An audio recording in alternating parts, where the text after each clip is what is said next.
အားလုံးမင်္ဂလာပါကျွန်တော်ဒီနေ့ဗီဒီယိုမှာတော့ကျွန်တော်အကြောင်းအရာတစ်ခုကိုကျွန်တော်ဆွေးနွေးသွားခြင်းပါတယ်အဲ့ဒါကတော့ကျွန်တော်တို့ ban out ဖြစ်တယ်ဆိုတဲ့အကြောင်းအရာပဲဖြစ်ပါတယ်အဲ့ဒါ ban out ဖြစ်တယ်ဆိုတာဘယ်လိုမျိုးလဲပေါ့နော်ကျွန်တော်တို့စိတ် ban out ဖြစ်တယ်ကျွန်တော်တို့ရဲ့စိတ်ကျန်းမာရေးအရာ ban out ဖြစ်တယ်ဆိုတဲ့အခြေအနေရှိတယ်ပေါ့နော်ဟုတ်ကဲ့ပါအဲ့ဆိုတာမန်လူတွေကကျွန်တော်တို့နေ့တူကလုံနေတဲ့အရာတွေမှာကျွန်တော်မလုံချင်တော့ဘူးဆိုတဲ့စိတ်ဖြစ်လာပြီဆိုရင်ကိုပြင်းတယ်ဆိုတဲ့စိတ်ဝင်တယ်လို့ပဲထင်ကြတာပေါ့နော်ကိုကအလုပ်တစ်ခုကိုလုံချင်တဲ့စိတ်ကအပြည့်ရှိတယ်ဒါပေမဲ့လုံတဲ့အခါမှာအရန်ပင်ပန်းနွမ်းနယ်နေတဲ့ပုံစံမျိုးနဲ့အဲ့ရတဲ့ကနေမထကျင်စိတ်ကပဲရှိပြီးတော့ကိုကမပါတဲ့အခါမျိုးတွေရှိတယ်အဲ့လိုမျိုးအခါမျိုးက ban out ဖြစ်တယ်လို့ခေါ်တယ်အဲ့လိုအခါမျိုးမိတ်ဆွေတို့ကြုံမှုကြလားအဲ့လိုအခြေအနေမျိုးကိုကျွန်တော်တို့ဒီကြုံနေကြတဲ့သူတွေလည်းရှိကြတယ်နောက်ဆုံးသူကဘယ်လောက်ထိအဆိုးအဝါသွားနိုင်တယ်လဲဆိုရင်အဲ့လို ban out ဖြစ်ပြီးတော့ကျွန်တော်တို့ဒီစိတ်ယောဂအခြေအနေထိရောက်သွားနိုင်တယ်ကိုမလုံမလဲတွေဖြစ်ကိုဒီအားမလို့အားမရတွေဖြစ်ပြီးတော့နောက်ဆုံးမှာထင်အောင်ထင်မှားတွေဖြစ်တဲ့အထိကိုဖြစ်တတ်တယ်ပေါ့နော်ဟုတ်ကဲ့ပါအဲ့လိုမျိုးအခြေအနေမျိုးမှာကျွန်တော်တို့ဒီဘယ်လိုမျိုးကြော်လွှားကြမလဲဒီ ban out ကိုခုလက်ရှိပင်ပန်းနန်းနေပြီးတော့ဖြစ်နေပြီဆိုရင်ဘယ်လို ban out ကဘယ်လိုအခြေအနေမျိုးဖြစ်နေတယ်လဲဆိုတာကိုဒီဗီဒီယိုမှာကျွန်တော်ဆွေးနွေးသွားမယ်ပေါ့နော်အချက်၄ချက်ရှိတယ်ပေါ့နော်အချက်၄ချက်နဲ့ဆွေးနွေးသွားမယ်တော်တော်များများ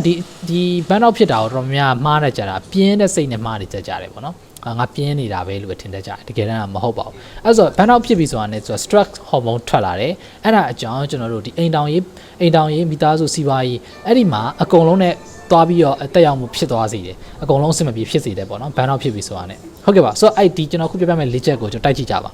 နံပါတ်1အချက်ကတော့ကျွန်တော်တို့ဒီအလိုလိုနေရင်းကိုပဲပင်ပန်းနွမ်းနေနေတာပါလို့တစ်ခုလုပ်တော့မယ်ဆိုရင်ကျွန်တော်အလိုလိုနေစိတ်ကမပြောဘူးစိတ်မပြောတဲ့အပြင်မှာကျွန်တော်အလိုလိုနေလူကနှုံးချိပြီးတော့ပင်ပန်းနွမ်းနေနေတဲ့အဆင့်ကိုရောက်နေပြီအဲ့လိုအခြေအနေမျိုးမှာဆိုရင်ကျွန်တော်တို့လုပ်လို့ရတာကတော့ဘာမှမဟုတ်တော့ဘူးဘာလို့ရမလဲဆိုရင်တော့အနားယူရတော့မယ်ကျွန်တော်တို့အနားယူသိရင်ယူရတော့မယ်ပေါ့နော်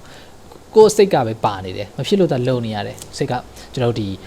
ီစိတ်ကတော့ပေါ့နော်ဒီလှုပ်ရှင်တဲ့စိတ်ရှိနေတယ်မဖြစ်မနေလုံရတော့မယ်ဒါပေမဲ့လူကတော့လုံးဝနွမ်းနေပြီအဲ့လိုအခြေအနေမျိုးမှာဆိုရင်ဘန်အောင်စဖြစ်နေပြီလို့ကျွန်တော်တို့သတ်မှတ်လို့ရတယ်အဲ့ဒီမှာကျွန်တော်တော်တော်များများလုပ်ကြရပါလဲဆိုတော့စိတ်ကိုလန်းဆန်းသွားအောင်လို့သိရမလားကျွန်တော်ဒီ coffee တွေတောက်ကြရရှိတယ်ကျွန်တော်လန်းဆန်းတဲ့ဆေးတွေအားဆေးတွေတောက်ကြရရှိတယ်ဒါကကျွန်တော်တို့ကိုယ့်ရဲ့ရုပ်ပိုင်းဆိုင်ရာကိုကျွန်တော်တို့ကဆေးတွေအဲ့လိုမျိုးတစ်ခုခု caffeine ဓာတ်တွေနဲ့ကျွန်တော်တို့ဒီမြင့်တင်နေရပါတော့အဲ့လိုအခြေအနေမျိုးမှာတောင်မှကျွန်တော်တို့စိတ်ကမလန်းဆန်းမတွက်ကြတော့ဘူးဆိုရင်ဒါတော်တော်ကိုဒါ ban out ဖြစ်နေပြီဆိုတဲ့အနေအထားမှာရှိတယ်အဲ့လိုအခြေအနေမျိုးမှာဆိုရင်ကျွန်တော်ရှေ့မှာပြောခဲ့တဲ့အတိုင်းပဲကျွန်တော်တို့အနားယူကိုယူရမယ်အနားတရက်တလေကျွန်တော်တို့ဘာမှမလုပ်ဖ ೇನೆ နေရာမျိုးလုပ်ပြရမယ်အဲ့ဒါကကျွန်တော်ပြင်းတဲ့စိတ်နဲ့မတူမဆိုင်ဘူးတရက်တလေလောက်အနားယူပြီးတော့ကျွန်တော်တို့အလုပ်ဆရာရှိတာတွေအကုန်လုံးရက်ပြီးတော့ဗောနော်တရက်လောက်အနားယူသိရင်ယူရမယ်ဗောနော်အဲ့လိုမျိုးယူလိုက်ခြင်းကကျွန်တော်တို့ဒီစိတ်ပိုင်းရဆိုင်ရာအတွက်လုံးဝအကောင်းဆုံးအခြေအနေကိုပြန်ရောက်စေပါတယ်ဒါဘန်တော့ဖြစ်စေတဲ့ဟာမျိုးဗောနော်နံပါတ်2ပြောပြပေးပါမယ်နံပါတ်2ကကြတော့ကျွန်တော်တို့ကိုကပတ်ဝန်းကျင်နဲ့အဆက်အသွယ်ပြတ်တောက်လာတာနောက်တစ်ခုကကြတော့ကျွန်တော်တို့ဘန်တော့ဖြစ်တဲ့ကျွန်တော်လက္ခဏာကဘာလဲဆိုရင်တော့အဲ့လိုပတ်ဝန်းကျင်နဲ့အဆက်အသွယ်ပြတ်တောက်လာတာဗောနော်ကျွန်တော်တို့ကဗျာဒီကိုလုံနေတဲ့အလုပ်တွေမှာကျွန်တော်အဆင်မပြေဖြစ်တာမျိုးတွေတခုကပင်ပန်းနွမ်းနေလာပြီဆိုတာနဲ့နောက်တစ်ဆင့်ကကျွန်တော်တို့ကလူတွေနဲ့တိတ်အဆက်ဆံမလုပ်ချင်တော့ဘူးအဲ့စိတ်ဖြစ်တက်လာတယ်ပေါ့နော်ကျွန်တော်တို့ကိုနေတူကပြောမဲ့လူတွေနဲ့တိတ်စကားမပြောချင်တာမျိုးတွေနောက်တစ်ခုကကြတော့ကျွန်တော်တို့ဒီအလုပ်မှာတော့မှအလုပ်ကလူတွေနဲ့မျက်နှာချင်းမဆိုင်ချင်တော့တဲ့အခါမျိုးတွေအဲ့လိုအခါမျိုးတွေတော့ကျွန်တော်ကိုယ့်ဘက်ကနှုတ်ဆိတ်ပြီးတော့တယောက်တဦးတယောက်တည်းနေခြင်းနေပြီးတော့အဲ့လိုမျိုးမှိုင်ထွေဖြစ်နေတဲ့အခါမျိုးတွေအဲ့လိုအခြေအနေမျိုးမှာကျွန်တော်တို့ကပတ်ဝန်းကျင်နဲ့ဆက်သွယ်ပြတ်တောက်လာတယ်โอเคအဲ့လိုအခြေအနေမျိုးမှာဆိုရင်လေဒါကဘန်တော့စဖြစ်လာပြီလို့ပြောလို့ရတယ်ပေါ့နော်ဒါပေမဲ့စိတ်ပိုင်းဆိုင်ရာအဖြစ်ကျွန်တော်တို့မွန်းကျက်နေပြီအဲ့လိုပြောလို့ရအဲ့ဒီအခါမျိုးမှာဆိုရင်ကျွန်တော်တို့ကဘာတွေဖြစ်လာနိုင်လဲဆိုရင်တော့ဒီနေ့တို့ကလှုပ်နေတဲ့သူတွေကကိုယ့်ပေါ်အမြင်မကြည်သွားတာမျိုးတွေဖြစ်နိုင်တယ်ဒီသူကဘာဖြစ်နေရလဲဆိုရင်ဖြစ်သွားနိုင်တယ်ပေါ့နော်အဲ့လိုအခြေအနေမျိုးအခါမျိုးမှာကိုကဖြစ်တတ်တာဖြစ်တဲ့အတွက်ဒါအခြေအနေမကောင်းဘူးပေါ့နော်အဲ့ဒီအတွက်ကျွန်တော်တို့ကတယောက်တည်းလုံးဝမနေနဲ့ပေါ့နော်ကိုကအလုပ်ဒီဘယ်နေရာမှာအဆင်မပြေရလဲအဆင်မပြေတဲ့နေရာတွေအကုန်လုံးကျွန်တော်တို့ရက်ထားလိုက်ရက်ထားပြီးတော့ကျွန်တော်တို့ကရင်ဖွင့်လို့ရမယ်လူတယောက်ကိုကျွန်တော်တို့အမြဲတမ်းရင်ဖွင့်မှရမယ်ကြွေကိုရဲ့မှာမိဘဆွေမျိုးအတိုင်းဝိုင်းနေရအမကိုချစ်သူညီကိုမောင်နှမတွေတည်းကတယောက်ကိုရင်ဖွင့်လို့ရတော့ယုံကြည်ရတဲ့သူတယောက်ကိုအမြဲတမ်းကျွန်တော်တို့ကိုယ့်ရဲ့အခက်အခဲတွေကိုရင်ဖွင့်ပြီးတော့ပြောပြပေးမှရမယ်အဲ့ဒါမှပဲကျွန်တော်တို့ဒီ ban out ဖြစ်တဲ့ state ကနေပြီးတော့ကျွန်တော်တို့ relief ဖြစ်မှာဒါဒုတိယတစ်ချက်ပဲဖြစ်ပါတယ်နောက်ထပ်နံပါတ်3အချက်ကကြတော့ဗောနော်ကျွန်တော်ဘာလို့ကျွန်တော်တို့အလုပ်သိမ့်မတွန်တော့ဘူးအဲ့လိုမျိုးဖြစ်တတ်တယ်စမ်းဆောင်ရကြပြီးတော့ကျွန်တော်အလုပ်မတွန်တော့တာအဲ့ဖြစ်တယ်အဲ့ဘယ်လိုလဲဆိုကျွန်တော်ဒီတနည်းအားဖြင့်တော့ကျွန်တော်စိတ်ကမွန်းကျက်နေပြီးအလုပ်လုပ်တဲ့အခါမျိုးမှာကျွန်တော် productivity တိတ်မရှိတော့တာတရက်တည်းနဲ့ပြီးရမယ်အလုပ်ကတရက်တည်းနဲ့မပြီးဘဲနဲ့3 4 5ရက်လောက်ဆက်သွားတာမျိုးတွေအဲဆိုဒါ ban out ဖြစ်နေပြီ နောက်တစ်ခုကကြတော့ကျွန်တော်တို့ဒီရှေ့မှာအလုပ်ဒီတခြားသူတွေနဲ့တိတ်စကားမပြောချင်တဲ့အခါမျိုးမှာကိုပြောရမယ်ဒီလူနဲ့ပြောမှပြီးမဲ့ကိစ္စတွေမပြီးတော့တာမျိုးတွေဒီ project တွေကထားပါတော့ကျွန်တော် client freelance လုပ်တဲ့သူတွေဆိုရင်လည်း project တွေကအရင်ထပ်ပြီးတော့ project တွေအရင်များပြီးတော့စိတ်တွေရှုပ်ထွေးသွားတာမျိုးတွေအဲ့အတွက်ကိုကစိတ်ကတော့သိရမလားဟိုအလုံးမရမှာဒါတွေပြီးမှရမယ်ဆိုစိတ်ကလုပ်တယ်ဆိုပေမဲ့ကိုကြီးကပါမလားကိုယ့်ရဲ့မှာခန္ဓာကိုယ်ကမလိုင်းနိုင်တော့ဘူးအဲ့လိုမျိုးဆိုတဲ့အခါမျိုးမှာ multitasking တွေလုပ်တယ်ဟိုဟာနည်းနည်းတရားနည်းနည်းလုပ်လိုက်တဲ့အခါမျိုးမှာပြားများကုန်ပြီးတော့ဘယ်ဟာမှအထီးထီးမလုံးမိသွားတာမျိုးတွေရှိတယ်အဲ့ဒါမျိုးတွေအခါမျိုးဆိုပို့ပြီးတော့ stress ဖြစ်စေတယ်ပေါ့နော်ပို့ပြီးတော့စိတ်ဖိစီးမှုထပ်ဖြစ်တယ်ထပ်ဖြစ်တဲ့အခါမျိုးဘာဖြစ်လာလဲဆိုတော့ burnout ကိုပို့ပြီးဖြစ်စေတယ်အဲ့လိုအခြေအနေမျိုးမှာဆိုရင်လည်းကျွန်တော်တို့ဒီအခြေအနေမျိုးတွေမှာဆိုရင်လည်းကိုယ့်စိတ်ကဟိုစိတ်အေးထားပေါ့နော်စိတ်အေးထားပြီးတော့လှုပ်ရှားရှိတဲ့အရာတည်အသေးဆုံးအမြင်မြန်ပြီးမဲ့အရာတစ်ခုကိုအရင်ဆုံးလုပ်ရမှာပေါ့နော်အရင်ဆုံးလုပ်ပြီးပြီဆိုကမှကျွန်တော်တို့ကျန်တဲ့အချက်လေးတွေလုပ်ရမှာပေါ့အဲ့ဆိုကျွန်တော်တို့ဒီတခြားကိုကြီးတောင်းရမယ့်သူတွေကိုယ့်အလုပ်ကိုတွဲလုပ်လို့ရမယ့်သူတွေကိုကိုကြီးတောင်းတင်တောင်းရမယ်အဲ့ဒါမှပဲကျွန်တော်တို့ဒီလုံးစရာရှိတာတွေအရင်ဆုံးပြီးသွားပြီဆိုတဲ့အခါမှာကို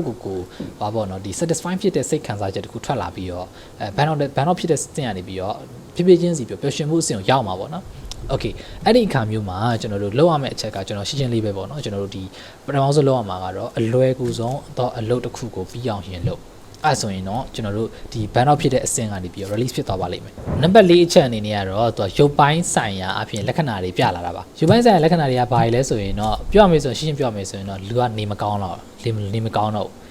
စိတ်ပိုင်းဆိုင်ရာနေမကောင်းလာတဲ့အခါမှာရုပ်ပိုင်းဆိုင်ရာကိုလာပြီးထိခိုက်တယ်စိတ်ထောင်းကိုကြည်ဆိုတာရှိတယ်ပေါ့နော်စိတ်အဆင်မပြေတော့တဲ့အခါမျိုးမှာလူကအလိုလိုနဲ့နှုံးချိလာတယ်နှုံးချိလာရင်ကနေတဆင်းကျွန်တော်တို့ယောဂါတွေဝင်လာတယ်ပေါ့နော်အဲ့လိုဖြစ်တယ်အဲ့ဒီမှာဖြစ်လာတဲ့အများဆုံးပြဿနာပါလဲဆိုတော့ကျွန်တော်တို့ဒီအစာမကြေဘူးဆိုတဲ့ဟာမျိုးတွေဘိုက်နာတာမျိုးတွေကျွန်တော်ခန္ဓာကိုယ်တွေနာလာတာမျိုးတွေဖြစ်တတ်တယ်အဲ့မှာကျွန်တော်အသက်ရှူနှုံးတွေမြန်လာတာတွေနှလုံးအောင့်တာတွေအဲ့လိုဖြစ်တယ်ဒါတွေကကျွန်တော်တို့ဒီစိတ်ခံစားစိတ်ဖိစီးမှုကြောင့်ဖြစ်လာတဲ့အရာတွေပေါ့နော်တခြားသောဒီဟောပေါ့နော်ဒီလက္ခဏာတွေလည်းရှိသေးတယ်အဲ့လိုအခြေအနေမျိုးမှာဆိုရင်ကျွန်တော်တို့ကတည်ထားရမှာကကျွန်တော်တို့ဟိုဒီအနားယူဖို့လိုနေပြီအနားယူတင်ယူရတော့မယ်နောက်တစ်ခုက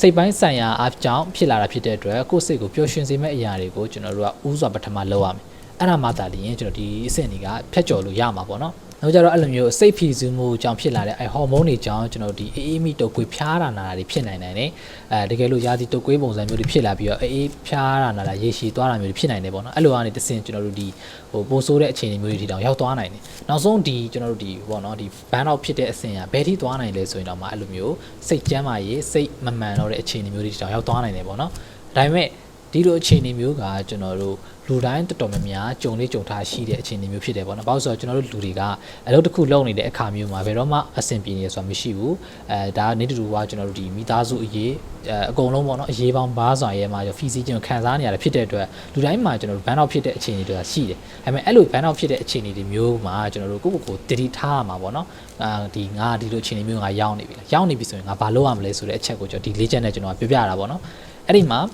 ကျွန်တော်တို့ ban out ဆက်ဖြစ်ပြီဆိုတာနဲ့ကိုပြောအောင်လုပ်ပြီးရင်အလုပ်တွေဆိုရင်လည်းပြီးအရင်ဆုံးပြီးရမယ့်အရာကိုအရင်ဆုံးလုပ်ပြီးတော့ပျော်ရွှင်မှုအဆင့်ကိုရသွားရမှာပေါ့နော်နောက်တစ်ခုကတော့တိုင်ပင်စာရှိရသူတိုင်ပင်ရမယ်ခုနကတော့ငါလိုမျိုးရုပ်ပိုင်းဆိုင်ရာအဖြစ်လာစပြီးတော့အဲ့လိုခံစားလာပြီဆိုရင်တော့သက်ဆိုင်ရာဒီတီကျွမ်းနေပေါ့နော်ဆရာဝန်တွေအဲ့လိုမျိုးအသိပညာရှင်တွေနဲ့တွားပြီးတော့တိုင်ပင်တာမျိုးတွေကုသတာမျိုးတွေလုပ်ရမယ်ပေါ့နော်အဲ့ဒါမှအချိန်မီလုပ်ပြီးမှပဲအဆင်ပြေမှာဖြစ်ပါတယ်ပြောချင်တာတော့အခုလက်ရှိကျွန်တော်တို့နိုင်ငံမှာဒီဝန်내စရာကိစ္စတွေကျွန်တော်တို့အဆင်မပြေမှုတွေအများကြီးပဲဖြစ်နေတာဖြစ်တယ်အဲကြောင့်မို့လို့အခုလက်ရှိမှာစိတ်သက်ကြနေတဲ့သူတွေရှိတယ်ဘန်တော့ဖြစ်နေတဲ့သူတွေရှိတယ်အမျိုးမျိုးရှိပါလိမ့်မယ်ဆိုတော့ဒီဗီဒီယိုကနေပြီးတော့တည်သွားတဲ့အချက်ကနေပြီးတော့ကိုပြန်ပြင်နိုင်မယ်လို့ကျွန်တော်ကယုံကြည်ပါတယ်ဆိုတော့ဟုတ်ကဲ့ပါဆိုတော့ဒီနေ့ဗီဒီယိုကတော့ကျွန်တော်ကဒီဘန်တော့ဖြစ်တဲ့အဆင့်တွေကိုကျွန်တော်ကဒီဘယ်လိုပြန်ပြီး release လုပ်ရမလဲဆိုတဲ့ပုံစံမျိုးပြပြပေးခဲ့တာဖြစ်ပါတယ်ကျွန်တော်ပြောတဲ့အဆင့်လေးတွေကြည့်ပြီးတော့ကိုအဲ့လိုဖြစ်နေပြီလားသုံးသက်ကြည့်ပါကဲလို့ဖြစ်နေပြီဆိုရင်လည်း comment မှာရေးခဲ့ပါအောင်ကိုစပြီးတော့ဒီစပြီးတော့ဗောနော်ကိုပြန်ပြီး crowding လောက်ကြပါဗောနော်ဟုတ်ကဲ့ပါဆိုတော့နောက်ထပ်ဘယ်အကြောင်းအရာတွေသိချင်သေးလဲဗောနော်သိချင်တဲ့အကြောင်းအရာတွေရှိလဲ comment မှာမှတ်ခဲ့ပါနောက်ထပ်ဗီဒီယိုမှာထပ်တွေ့ပါမယ်